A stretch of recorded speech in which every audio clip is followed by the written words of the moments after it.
me now introduce Debra Gilmour. She's the Executive Director of the Oregon Prevention, Education, and Recovery Association, also known as OPERA. This is a nonprofit. She's also the liaison to the Governor's Council on Alcohol and Drug Abuse.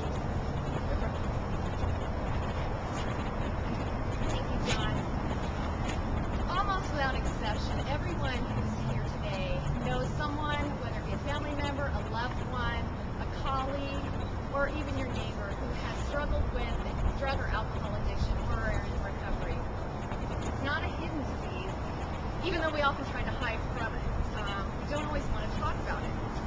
And there's a thin line that stands between drug addiction in someone's life and additional criminal behavior like property crime and identity theft. No one knows exactly where that line is, and even fewer are aware that they're about to cross it until it's too late.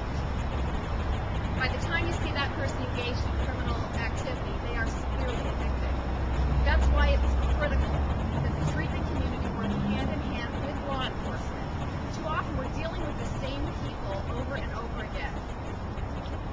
DAs, sheriffs, judges, and police officers understand the important role that treatment plays in breaking the cycle of crime.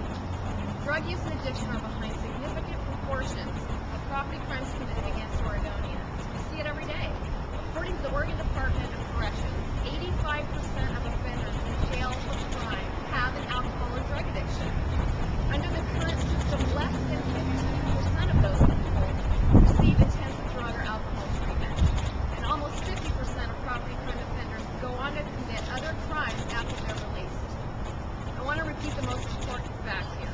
There is absolutely no question that without proper drug and alcohol treatment, addicted criminals will reoffend upon release.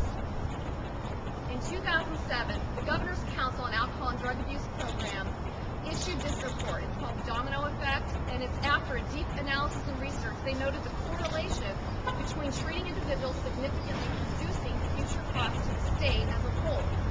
Unless we require treatment, Oregon taxpayers will continue to underwrite skyrocketing demand on child welfare system,